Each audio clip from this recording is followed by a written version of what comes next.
ಕಿರೀಟ, ಕ್ರಾಂತಿಯ ನೆಲ, ಕರ್ನಾಟಕದ ಅವಿಭಾಜ್ಯ ಅಂಗ ಬೆಳಗಾವಿ ಒಳಗಡೆ ಏನು ಬರುವಂಥ ಗ್ರಾಮ ಪಂಚಾಯಿತಿ, ತಾಲೂಕಾ ಪಂಚಾಯಿತಿ, ಜಿಲ್ಲಾ ಪಂಚಾಯಿತಿಯ ಚುನಾವಣೆಯನ್ನು ಮುಂದಿಟ್ಟುಕೊಂಡು ಅಸ್ತಿತ್ವವನ್ನು ಕಳ್ಕೊಂಡಿರುವಂತಹ ಮಹಾರಾಷ್ಟ್ರ ಏಕೀಕರಣ ಸಮಿತಿಯ ಬೆಳಗ್ಗೆಸ್ಟ್ ನಾಯಕರು ತಮ್ಮ ಅಸ್ತಿತ್ವವನ್ನು ಕಾಪಾಡಲಿಕ್ಕೋಸ್ಕರ ಮಹಾರಾಷ್ಟ್ರದಿಂದ ಸಾಕಷ್ಟು ಅನುದಾನಗಳನ್ನು ತಗೊಂಡ್ಬರೋ ಒಂದು ನಿಟ್ಟಿನಲ್ಲಿ ಏನು ಬೆಳಗಾವಿಯ ಭಾಷಾ ಸಾಮರಸ್ಯಕ್ಕೆ, ಬೆಳಗಾವಿಯ ಕಾನೂನು ಸುವ್ಯವಸ್ಥೆಗೆ ಧಕ್ಕೆ ತಳ್ಳಿಕೊಂಡಿರುವಂತಹ ಮಹಾರಾಷ್ಟ್ರ ಏಕೀಕರಣ ಸಮಿತಿ ಮತ್ತು ಶಿವಸೇನೆಯನ್ನ ರಾಜ್ಯದಿಂದ ನಿಷೇಧ ಮಾಡಬೇಕು ಅಂತ ಹೇಳಿ ಮಾನ್ಯ ಗೃಹ ಸಚಿವರಿಗೆ ನಾವೆಲ್ಲ ಕೂಡ ಈ ಮುಖೇನವಾಗಿ ಒತ್ತಾಯನ ಮಾಡ್ತಾ ಇದ್ದೀವಿ.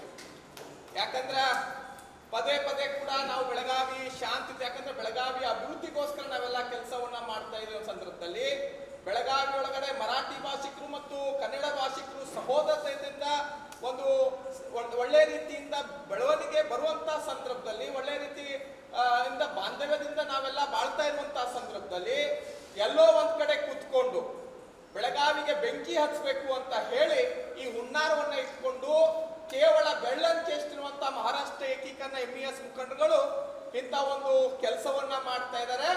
ಯಾಕೆ ಸರ್ಕಾರ ಇಂಥವ್ರ ಮೇಲೆ ಕಠಿಣ ಕ್ರಮವನ್ನ ತಗೊಳ್ತಾ ಇಲ್ಲ ಅನ್ನೋದು ನಮಗೆ ಯಕ್ಷ ಪ್ರಶ್ನೆ ಕಾಡ್ತಾ ಇದೆ. ಅದ್ರ ಜೊತೆ ಸ್ಥಳೀಯವಾಗಿ ಜನಪ್ರತಿನಿಧಿಗಳು ಯಾರು ಕೂಡ ಇದ್ರ ಬಗ್ಗೆ ಮಾತಾಡ್ತಾ ಇಲ್ಲ. ಇಂಥ ಒಂದು ನಮ್ಮ ನಾಡೊಳಗೆ ಇಟ್ಕೊಂಡು ನಮ್ಮ ಎಲ್ಲಾ ಸವಲತ್ತುಗಳನ್ನ ಪಡ್ಕೊಂಡು ನಮ್ಮ ರಾಜ್ಯ ಸರ್ಕಾರದ ಎಲ್ಲಾ ಇದನ್ನ ಪಡ್ಕೊಂಡು ಇವರು ಬೇರೆ ರಾಜ್ಯಕ್ಕೆ ಜೈ ಅಂತಾರಂತಂದ್ರೆ ಇದು ಒಂದು ದುರ್ದೈವ, ದುರಂತ. ಅದೇ ಮಹಾರಾಷ್ಟ್ರದೊಳಗೆ ಹಿಂಗಾಗಿತ್ತು ಅಂದ್ರ ಮಹಾರಾಷ್ಟ್ರದ ರಾಜಕಾರಣಿಗಳು ಯಾರು ಕೂಡ ಸುಮ್ಮನೆ ಕೂಡ್ತಿರ್ಲಿಲ್ಲ. ಅವರೆಲ್ಲ ಪಕ್ಷಾತೀತವಾಗಿ ಇಂಥವ್ರ ವಿರುದ್ಧ ಹೋರಾಟ ಮಾಡ್ತಿದ್ರು. ಆದ್ರೆ ನಮ್ಮ ರಾಜಕಾರಣಿಗಳು, ಇಲ್ಲಿಯ ಜನಪ್ರತಿನಿಧಿಗಳು, ನಮ್ಮ ಸರ್ಕಾರಗಳು ಯಾಕೆ ಸುಮ್ಮನೆ ಕೂತಾವ ಅನ್ನುವಂಥದ್ದು ನಮಗೆ ಯಕ್ಷ ಪ್ರಶ್ನೆಯನ್ನ ಕಾಡ್ತಾ ಇದೆ. ಹಾಗಾಗಿ ನಾವು ಇವತ್ತು ಏನು ಮಹಾರಾಷ್ಟ್ರ ಏಕೀಕರಣ ಸಮಿತಿಯವರು ನಾಳೆ ಒಂದು ಮಹಾಮೋರ್ಚಾವನ್ನ ಮಾಡ್ತಾ ಇದ್ದಾರೆ. ಏನಪ್ಪಾ ನಮ್ಮ ಕನ್ನಡ ಕಡ್ಡಾಯ ಹೋರಾಟ ಏನು ಅಂತಂದ್ರೆ, ನಮ್ಮ 60% ಕನ್ನಡದೊಳಗೆ ನಾಮಫಲಕ ಇರಬೇಕು. ಜೊತೆಗೆ ನಂತರ ನೀವು ಯಾವುದೇ ಭಾಷೆಯನ್ನ ಹಾಕಿದ್ರು ಕೂಡ ನಮ್ಮ ಅಭ್ಯಂತರ ಇಲ್ಲ. ನಾವು ಅದಕ್ಕೆ ಆ ಒಂದು ನಿಟ್ಟಿನಲ್ಲಿ ನಾವು ಹೋರಾಟವನ್ನ ಮಾಡ್ತಾ ಇದ್ದೀವಿ. ಆದ್ರೆ ಅವರ ಉದ್ದೇಶ ಏನಂತಂದ್ರೆ, ಅವರು ಜನರ ದಾರಿ ಯಾವ ರೀತಿ ತಪ್ಪಿಸ್ತಾ ಇದ್ದಾರೆ ಅಂದ್ರೆ, ಇದ ಶುಭಂ ಶೇಲ್ಕೆ ಬರೀ ಸಂಪೂರ್ಣವಾಗಿ ಕನ್ನಡ ಇರಬೇಕು, ಮರಾಠಿ ಅಕ್ಷರ, ಇಂಗ್ಲಿಷ್ ಅಕ್ಷರವನ್ನ ಬಳಸಬಾರದು ಅಂತ ಹೇಳಿ ರಾಜ್ಯ ಸರ್ಕಾರ ಆದೇಶ ಹೊರಡಿಸಿದೆ ಅಂತ ಹೇಳಿ ಇಲ್ಲಿ ಮುಕ್ತ ಮರಾಠಿ ಭಾಷಿಕರ ದಾರಿ ತಪ್ಪಿಸುವಂತ ಕೆಲಸವನ್ನ ಮಾಡ್ತಾ ಇದ್ದಾರೆ. ಅಂತವ್ರ ಮೇಲೆ ಜಿಲ್ಲಾಡಳಿತ, ಪೊಲೀಸ್ ಇಲಾಖೆ ಕಟ್ಟುನಿಟ್ಟಿನಾದಂತ ಕ್ರಮ ತಗೊಳ್ಬೇಕು. ಆದ್ರೆ ಈ ಕನ್ನಡ ಕಡ್ಡಾಯ ಏನು ಇದ್ರೊಳಗೆ ನಾಮಫಲಕ ಇದೆ, ಅಲ್ಲಿ 60% ಕನ್ನಡ ಇಟ್ಕೊಂಡು ಬೇರೆ ಭಾಷೆಗೂ ಅಲ್ಲಿ ಅವಕಾಶ ಕೊಟ್ಟು ಆ ರೀತಿ ಬಳಸಬಹುದು ಅಂತ ಇದೆ.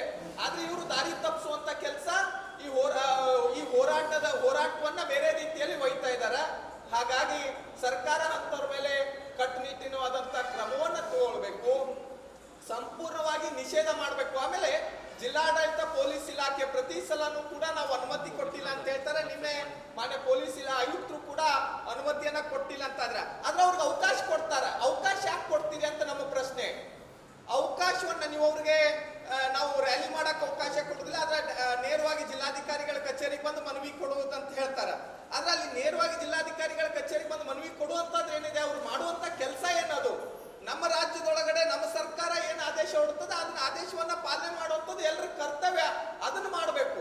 ಅದನ್ನ ಬಿಟ್ಟು ಅದನ್ನ ಅನುಮತಿಯನ್ನ ಕೊಡುದಿಲ್ಲ ಅಂತೇಳಿ ಅಲ್ಲಿ ಅವಕಾಶ ಮಾಡಿ ಕೊಟ್ರಂದ್ರ ಇದು ಎಲ್ಲ ಒಂದ್ ಕಡೆ ಬೇರೆ ರೀತಿಯಾದಂತಹ ವರ್ತನೆ ಕಾಣ್ತಾ ಇದೆ.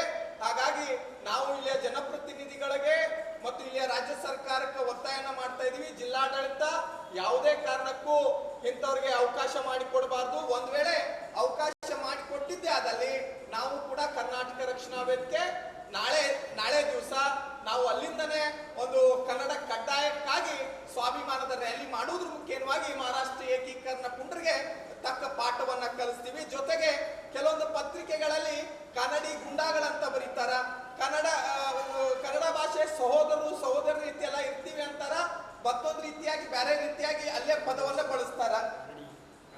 ಕನ್ನಡಿ ವಿರೋಧಿ ಅಂತ, ಕನ್ನಡಿ ವಿರೋಧಿ ಮಾಡೋರೆಲ್ಲ ನೀವು ಬರಬೇಕು ಅಂತ ಹೇಳಿ ಅದೇ ಪತ್ರಿಕೆಗಳು ಬರ್ತಾ ಇದಾರ. ಇಂಥ ಪತ್ರಿಕೆಗಳಿಗೆ ನಮ್ಮ ಸರ್ಕಾರದವರು ಅನುದಾನವನ್ನ ಕೊಡ್ತಾರ, ಜಾಹೀರಾತುಗಳನ್ನ ಕೊಡ್ತಾರ. ಯಾರು ನಮ್ಮ ರಾಜ್ಯದ ವಿರುದ್ಧ, ನಮ್ಮ ಸರ್ಕಾರದ ವಿರುದ್ಧ, ನಮ್ಮ ಜಿಲ್ಲಾಡಳಿತದ ವಿರುದ್ಧವಾಗಿ ಯಾರಾದ್ರೂ ಬರೀತಾ ಇದ್ದಾರೆ ಅಂತವ್ರಿಗೆ ನೇರವಾಗಿ ಅನುದಾನ ಆಗಿರ್ಬೋದು, ಜಾಹೀರಾತುಗಳನ್ನ ನಾವು ನಿಲ್ಲಿಸಬೇಕು ಅಂತ ಮಾಡ್ತಾ ಇದ್ವಿ. ಯಾಕಂದ್ರೆ ಅವ್ರ ಮುಖೇನವಾಗೇನೆ ಈ ಭಾಷಾ ಸಾಮರಸ್ಯಕ್ಕೆ ದೊಡ್ಡ ಒಂದು ಉರಿಯುವಂತ ಬೆಂಕಿಗೆ ತುಪ್ಪ ಸುರಿಯುವಂತ ಕೆಲಸವನ್ನ ಮಾಡ್ತಾ ಇದ್ದಾರೆ. ಹಾಗಾಗಿ ನಾವು ಕೂಡ ಎಲ್ಲ ಒತ್ತಾಯನ ಮಾಡ್ತಾ ಇದೀವಿ. ಕರಾಳ ದಿನಾಚರಣೆ ಆಗಿರ್ಬೋದು, ನವೆಂಬರ್ 1ನೇ ತಾರೀಕು ಕೂಡ ಇವರು ಕರಾಳ ದಿನಾಚರಣೆಗೆ ಅವಕಾಶ ಕೊಡುವುದಿಲ್ಲ ಅಂತ ಹೇಳಿ ಅವಕಾಶ ಕೊಟ್ಟರು. ಇಲ್ಲಿ ಚಳಿಗಾಲದ ಅಧಿವೇಶನ ನಡೆಸುವಂತ ಸಂದರ್ಭದೊಳಗಡೆ ಮಹಾಮೇಳವನ್ನ ಮಾಡ್ತಾರೆ. ಇಂಥ ಸಾಕಷ್ಟು ನಿನ್ನೆನೂ ಕೂಡ ಮಹಾರಾಷ್ಟ್ರ ಸರ್ಕಾರ ಅವ್ರಿಗೆ ಮಂಗಲಾರತಿ ಮಾಡಿದೆ. ನಾಚಿಕೆ ಆಗ್ಬೇಕು ಮಹಾರಾಷ್ಟ್ರ ಏಕೀಕರಣ ಸಮಿತಿಯವ್ರಿಗೆ, ಶಿವಸೇನೆ ಅವ್ರಿಗೆ. ಮಹಾರಾಷ್ಟ್ರದವ್ರಿಗೆ ಇವ್ರಿಗೆ ಅವಕಾಶ ಮಾಡಿಕೊಡ್ಲಿಲ್ಲ ಅವ್ರಿಗೆ ಮನವಿ ಪತ್ರ ಕೊಡ್ಲಿಕ್ಕೆ. ಇದು ನಿಜವಾಗ್ಲೂ ನಾಚಿಕೆ ಆಗ್ಬೇಕು. ಇನ್ನಾದ್ರೂ ಅರ್ಥ ಮಾಡ್ಕೊಂಡು ಕರ್ನಾಟಕದೊಳಗಡೆ ಕನ್ನಡಿಗರಾಗಿ ಬದುಕಬೇಕು ಅಂತ ಹೇಳಿ ನಾವು ಈ ಮುಖ್ಯವಾಗಿ ಅವ್ರಿಗೆ ಎಚ್ಚರಿಕೆಯನ್ನ ಕೊಡ್ತಾ ಇದೀವಿ. ಇನ್ನು ನಿಮ್ಮ ಪುಂಡಾಟಿಕೆಯನ್ನ ನಾವು ಸಹಿಸುವುದಿಲ್ಲ ಯಾವುದೇ ಕಾರಣಕ್ಕೂ. ಪದೇ ಪದೇ ಇಂಥ ರ್ಯಾಲಿಗಳನ್ನ ಮಾಡಿದ್ರೆ ಬೆಳಗಾವಿಯ ಕಾನೂನು ಸುವ್ಯವಸ್ಥೆ ಹದಗೆಡ್ತದ. ಕರ್ನಾಟಕ ರಕ್ಷಣಾ ವೇದಿಕೆ ಕಾರ್ಯಕರ್ತರು ಯಾರು ಕೂಡ ಕೈಗೆ ಬಳೆ ಹಾಕೊಂಡು ಕೂತ್ಕೊಂಡಿಲ್ಲ. ಇಂಥ ಪುಂಡ್ರಿಗೆ, ಇಂಥ ಗುಂಡಾಗಳಿಗೆ ನಾವು ಏನು ಉತ್ತರ ಕೊಡಬೇಕು ಅನ್ನುವಂಥದ್ದು, ಯಾವ ರೀತಿಯಾಗಿ ನಾವು ಪಾಠವನ್ನ ಕಲಿಸ್ಬೇಕು ಅನ್ನುವಂಥದ್ದು ಗೊತ್ತಿದೆ. ಹಾಗಾಗಿ ಸರ್ಕಾರ ಇಂಥದನ್ನೆಲ್ಲ, ಈ ಹೋರಾಟಗಳ ಗಂಭೀರತೆಯನ್ನೇ ಅರ್ಥ ಮಾಡಿಕೊಂಡು ತಕ್ಷಣವೇ ಈ ರಾಜ್ಯದಿಂದ ಎಂಇಎಸ್ ಮತ್ತು ಶಿವಸೇನೆಯನ್ನ ನಿಷೇಧ ಮಾಡಬೇಕು ಅಂತ ಹೇಳಿ ಮಾನ್ಯ ಗೃಹ ಸಚಿವರಲ್ಲಿ, ಮಾನ್ಯ ಮುಖ್ಯಮಂತ್ರಿಗಳಲ್ಲಿ, ಸ್ಥಳೀಯ ಜಿಲ್ಲೆಯ ಜನಪ್ರತಿನಿಧಿಗಳಲ್ಲಿ ನಾವು ಮನವಿ ಮತ್ತು ಒತ್ತಾಯನ ಮಾಡ್ತಾ ಇದ್ದೀವಿ. ತಕ್ಷಣವೇ ಇಂಥವ್ರನ್ನೆಲ್ಲ ಗಡಿಪಾರು ಮಾಡಬೇಕು. ಇಲ್ಲಿಯ ಭಾಷಾ ಸಾಮರಸ್ಯವನ್ನ ಹದಗೆಡಿಸೋದನ್ನ ತಕ್ಷಣವೇ ನಿಲ್ಲಿಸುವಂತ ಕ್ರಮ ಜಿಲ್ಲಾಡಳಿತ ತಗೋಬೇಕು ಅಂತ ಹೇಳಿ ಒತ್ತಾಯನ ಮಾಡ್ತಾ ಇದ್ದೀವಿ.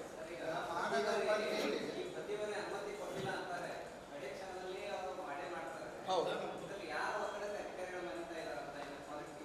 ನಮಗೂ ಕೂಡ ಅದೇ ಅನುಮಾನ ಕಾಡ್ತಾ ಇದೆ. ಎಲ್ಲೋ ಒಂದ್ ಕಡೆ ಕಾನೂದ ಕೈಗಳು ಎಲ್ಲಾದ್ರೂ ಕೆಲಸ ಮಾಡ್ತಾವ ಇದಾವ ಏನಂತದ್ದು ನಮ್ಗೆ ಅನುಮಾನ ಆಗ್ತಾ ಇದೆ. ಪ್ರತಿ ಸಲನೂ ಕೂಡ ಅನುಮತಿ ಇಲ್ಲ ಅಂತಾರೆ, ಆದ್ರೂ ಕೂಡ ಅವ್ರು ಅಲ್ಲಿ ಬಂದು ಪ್ರತಿಭಟನೆ ಮಾಡ್ತಾರೆ, ಬಂದು ಕರಾಳ ದಿನಾಚರಣೆ ಮಾಡ್ತಾರೆ.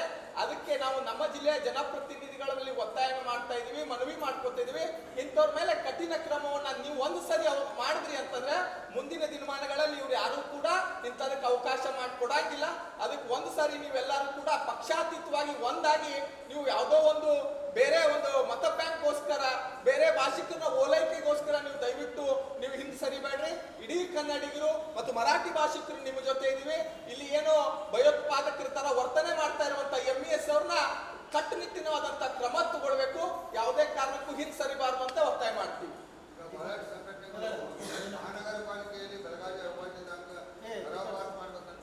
ಈಗ ಬೆಳಗಾವಿಯಲ್ಲಿ ಕನ್ನಡ ಹೋರಾಟ ಶುರುವಾಗುವುದು ಮಹಾನಗರ ಪಾಲಿಕೆ ಕಳೆದ ಒಂದು ತಿಂಗಳಿಂದ ಕನ್ನಡ ಸಂಘಟನೆಗಳು ಬೆಳಗಾವಿಯಲ್ಲಿ ಕರ್ನಾಟಕ ಅವಿಭಾಜ್ಯ ಅಂತೇಳಿ ಹೋರಾಟ ಮಾಡ್ತಾರೆ. ಆ ವಿಷಯದಲ್ಲಿ ದೀಪಕ್ ಯಾಕೆ ಮೌನ ವಹಿಸಿದೆ? ಯಾಕಂದ್ರೆ ಮುಂಚೆ ಪ್ರತಿಯೊಂದು ವಿಷಯದಲ್ಲಿ ಬೆಳಗಾವಿ ಪ್ರಭಾಜನ ದೇವಕಾಲೆ ನಾನು ನಾರಾಯಣಗೌಡ ಬಂದಿದ್ದು, ಅವಾಗಿನ ಹೋರಾಟ ಮಾಡ್ಕೊಂಡು ಪ್ರತಿಯೊಂದು ಹಂತದಲ್ಲಿ ನಾರಾಯಣಗೌಡ ಇದ್ದಾರೆ. ಆದ್ರೆ ಈ ವಿಷಯದ ಯಾಕೋ ದೀಪಕ್ ಹಿಂಸರ್ದ? ಇಲ್ಲ ಸರ್, ನಾವ್ ಯಾವ್ದು ಕೂಡ ಹಿಂಸರ್ದಿಲ್ಲ. ನಮ್ದು ಕೂಡ ಒತ್ತಾಯ ಇದೆ. ನಾವು ಕೂಡ ನಾವು ಮೊದಲು ಇಬ್ರು ಕನ್ನಡದ ಮಹಾಪೌರರು, ಉಪಮಹಾಪೌರರು ಆದಾಗ ನಾವೆಲ್ಲರೂ ಕೂಡ್ಕೊಂಡು ಹೋಗಿ ನಾವು ಅವ್ರನ್ನ ಅಭಿನಂದನೆ ಸಲ್ಲಿಸಿ ಈ ವಿಷಯದ ಬಗ್ಗೆ ನಾವು ಅವ್ರ ಗಮನಕ್ಕೆ ತಂದಿದ್ದೀವಿ. ಅವ್ರು ನಮಗೆ ಅವಾಗ ಏನಂದಿದ್ರು, ನಮಗೊಂದು ಸ್ವಲ್ಪ ಸಮಯಾವಕಾಶವನ್ನ ಕೊಡ್ರಿ, ನಾವು ಅವಧಿ ಒಳಗಡೆ ನಾವಿದನ್ನ ಯಾವುದೇ ಕಾರಣಕ್ಕೂ ತರಾವ್ ಮಂಡಿಸ್ತೀವಿ ಅಂತ ಹೇಳಿ ನಮಗೆ ಮಾತನ್ನು ಕೊಟ್ಟಿದ್ದಾರೆ. ಕೆಲವೊಂದು ಸಂಘಟನೆಗಳು ಕೆಲವೊಂದು ಸಂಘಟನೆಗಳು ಅವರವರ ಬ್ಯಾನರ್ ಅಡಿ ಒಳಗಡೆ ಹೋರಾಟವನ್ನ ಮಾಡ್ತಾ ಇದ್ದಾರೆ. ನಮ್ಮದೇ ಆದಂತ ಒಂದು ಸಿದ್ಧಾಂತ ಇದೆ. ನಾವು ಕೂಡ ಅದ್ರ ಹೋರಾಟನೇ ಎಲ್ಲದಕ್ಕೂ ಇಲ್ಲ. ನಾವು ಈ ವಿಚಾರಕ್ಕೆ ನಾವು ಹೋರಾಟವಾಗಿ ನಾವು ಸಂಪೂರ್ಣವಾಗಿ ಬೆಂಬಲ ಇದ್ದೀವಿ. ಯಾವುದೇ ಸಂಘಟನೆ ಈ ವಿಚಾರಕ್ಕೆ ಹೋರಾಟಕ್ಕೆ ನಿಂತಾಗ ನಮ್ಮ ಬೆಂಬಲ ಅದೇ ಅದ. ನಾವು ಕೂಡ ಇದ್ರ ವಿಚಾರವಾಗಿ ಆಯುಕ್ತರಿಗೆ, ಮಾನ್ಯ ಉತ್ತರ ವಿಧಾನಸಭಾ ಕ್ಷೇತ್ರ ಶಾಸಕರಿಗೂ ಮತ್ತು ಮಹಾಪೌರ, ಉಪಮಹಾಪೌರ ಗಮನಕ್ಕೆ ತಂದಿದ್ದೀವಿ. ನೋಡ್ರಿ, ಈ ಹೋರಾಟದ ರೂಪ ಬಹಳ ಗಂಭೀರತೆ ತಗೊಳ್ತಾ ಇದೆ. ತಕ್ಷಣವೇ ನೀವು ಅದನ್ನ ಟರಾವ್ ಪಾಸ್ ಮಾಡಿಕೊಂಡು ನೀವು ಕೂಡ ಕನ್ನಡಿಗರಿಗೆ ಬದ್ಧ ಆಗ್ಬೇಕು. ಕನ್ನಡದ ವಿಚಾರಕ್ಕಾಗಿ ಯಾರು ಕೂಡ ರಾಜಕಾರಣ ಮಾಡಕ್ ಹೋಗ್ಬೇಡ್ರಿ. ನಮ್ಮ ಭಾಷೆ ವಿಚಾರ ಬಂದಾಗ ನೀವೆಲ್ಲರೂ ಕೂಡ ಒಂದಿರ್ಬೇಕು ಅಂತ ಹೇಳಿ ಬಿಜೆಪಿಯ ನಗರ ಸೇವಕರಿಗೆ ಹೇಳಿದೀವಿ. ಅದ್ರ ಜೊತೆ ಕಾಂಗ್ರೆಸ್ ಅವ್ರಿಗೂ ಕೂಡ ಈ ವಿಚಾರವಾಗಿ ನೀವೆಲ್ಲರೂ ಸರ್ವಾನುಮತದಿಂದ ಪಕ್ಷ ಭೇದವನ್ನ ಮರೆತು ಕನ್ನಡದ ಭಾಷೆಕ್ಕಾಗಿ ನೀವೆಲ್ಲರೂ ಕೂಡ ಇದನ್ನ ಟರಾವ್ ತಗೋಬೇಕು ಅಂತ ಹೇಳಿ ನಾವು ಒತ್ತಾಯನ ಮಾಡಿದೀವಿ. ನಾವೆಷ್ಟೋ ನಗರ ಸೇವಕರಿಗೂ ಕರೆ ಮಾಡಿನೂ ಈ ವಿಚಾರ ಬಗ್ಗೆ ತಿಳಿಸಿದೀವಿ.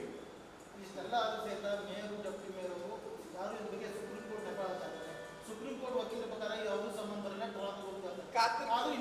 ಅಲ್ಲ, ಮೋಹನ್ ಕಾತ್ರಿಕಿ ಅವ್ರು ಮೊನ್ನೆ ಬಂದು ಸಭೆ ಮಾಡಿದಾಗ ಅದ್ರೊಳಗೆ ಯಾವ್ದು ಕೋರ್ಟ್ನಿಂದ ಸಂಬಂಧ ಬರುದಿಲ್ಲ, ನೀವು ಟರಾವ್ ತಗೋಬೇಕು ಅಂತ ಹೇಳಿದ್ರು.